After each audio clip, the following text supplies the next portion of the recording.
In the year 792 AD, the establishment of a Benedictine monastery by King Offa of Mercia marked the initial spiritual footprint on this hallowed ground. However, it was in the aftermath of a devastating fire in 910 AD, leading to its relocation to St. Albans Abbey, that signaled the need for enduring reconstruction efforts. The ecclesiastical edifice endured through the tumult of natural disasters, including a great wind in 1115 and an earthquake in 1298, as chronicled in historical documents, including the Domesday Book. The resilience of the community is evident in its continuous efforts to restore and rebuild, with significant contributions from the local wool trade in the 15th century, leading to the majestic interiors that visitors marvel at today. The current structure, predominantly dating back to the 14th and 15th centuries, initially held the dedication to St. Andrew. Yet, the influential Guild of Our Lady, founded in the 15th century, has since redirected its dedication to the Church of St. Mary.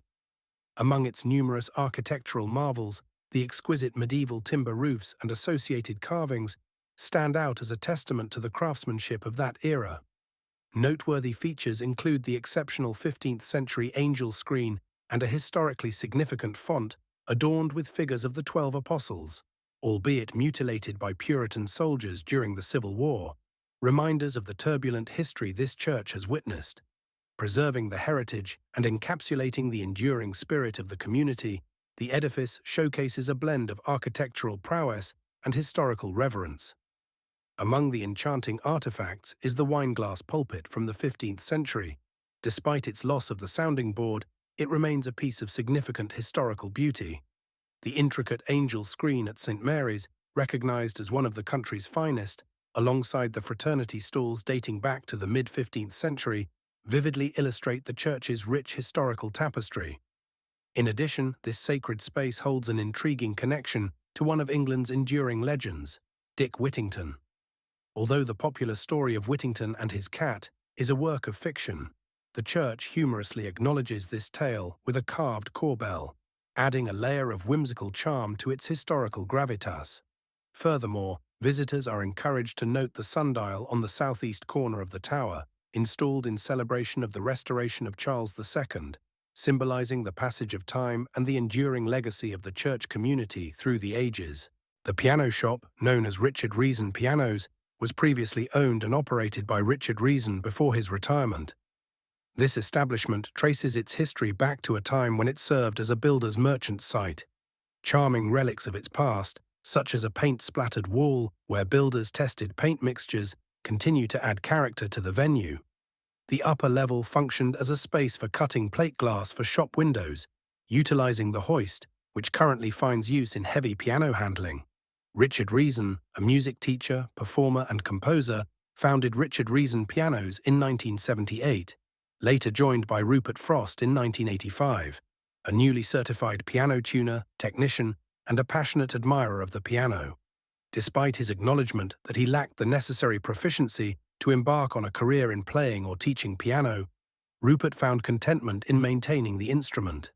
His path in piano restoration began as a teenager under his piano teacher's guidance. His commitment and determination earned him a place at one of the final piano maintenance technical colleges on Commercial Road, London. This institution, unfortunately, no longer exists. Richard Reason and Rupert Frost proved to be an efficient team for the following 15 years, with Reason leading the business while Frost oversaw the workshops that housed a dedicated team of restorers, polishers, and tuners. The establishment also served as a training ground for apprentices keen on developing careers in the piano industry. Several tuners and restorers, currently active both locally and overseas, trace their love for piano maintenance back to their time spent in the workshops of Richard Reason Pianos. In 2000, after 22 years of dedicated service, Richard chose to focus on a burgeoning piano auction venture, entrusting the piano shop's command to Frost and his team. As we touch the year 2022, Rupert continues to lead this esteemed establishment, now standing strong for an additional 22 years. Despite appreciating its historical roots, the shop has not shied away from adapting to shifting markets and changing interior design preferences. Proudly producing and servicing classic pianos, The shop steers clear from dealing in electric keyboards. Modern-day restoration work no longer unanimously caters to early 20th century pianos. Instead, the focus is largely on brand new and younger second-hand instruments, constructed with durable modern materials suitable for today's warmer, central heated environments. Pianos designed with these modern materials prove easier to restore to a reliable, stable condition compared to older pre-1960 models, which relied heavily on solid woods and animal-based glues, which can cause constant maintenance issues in central heated conditions. The expertise of piano tuners is increasingly rare. Faced with a wave of retirements from the field, coupled with limited opportunities for incoming novices to acquire the necessary skills. As a result, requests arise from a wider geographic pool, thereby necessitating travel expenses away from the workshop while simultaneously limiting the time available for larger restoration projects. Today, tuning accounts for the majority of the shop's business, making it challenging for Rupert to allocate consistent time in the workshop. Nevertheless, he ensures weekly visits to keep the renovation projects in momentum. The predictability of the future is always uncertain, but Rupert expresses his resolution to continue as long as his hearing abilities remain unimpaired, and pianos still require tuning and servicing. His passion for his work is palpable, making it hard to envision a more fulfilling way to spend his time. The legacy of Joseph Lancaster, a man who passionately advocated for the right of all children to education, remains forever imprinted in our history. Born in 1778, this education pioneer founded his first school in Southwark, London. He was driven by the idea of making education accessible to all, even the less fortunate. His education revolution would later blaze a trail in Hertfordshire when William Wilshire founded the first Lancastrian school in Hitchin in 1810.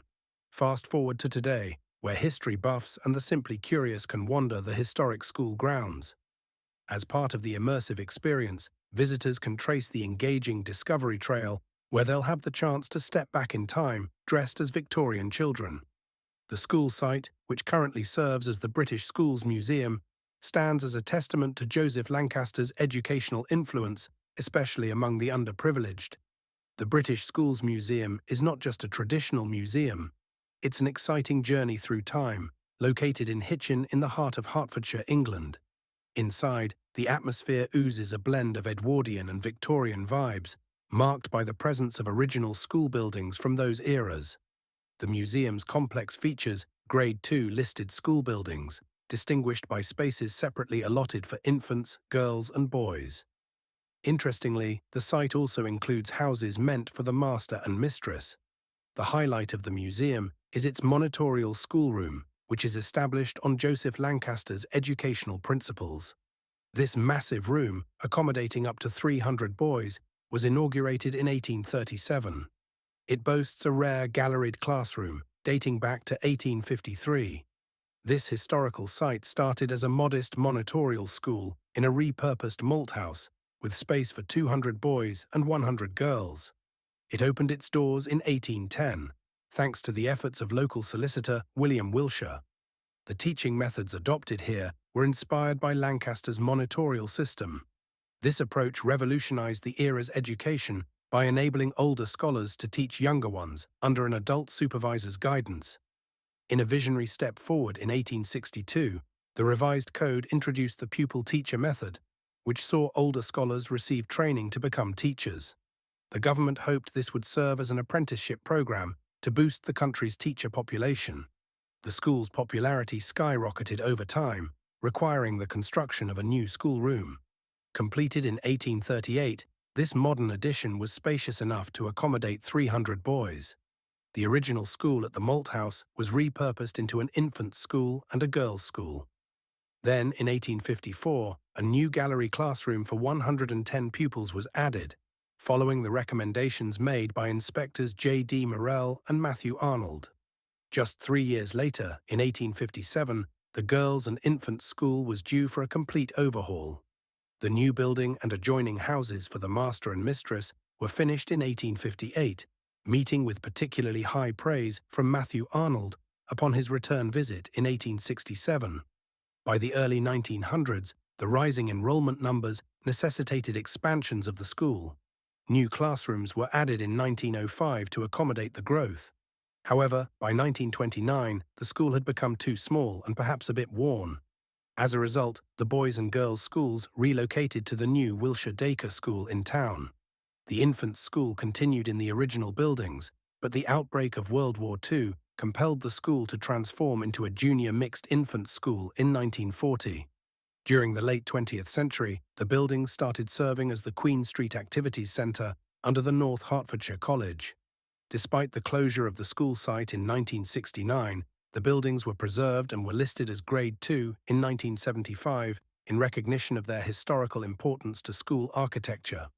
Today, visitors flock from across the country to the museum, curious to discover their ancestors' educational experiences. The school's connection with Joseph Lancaster brought something extraordinary to the town when he visited in 1810. His ideas lead to the establishment of a school that enabled the impoverished children of Dead Street to gain elementary education. The school stayed operational until 1969, earning a historic legacy as the home of the educational revolution.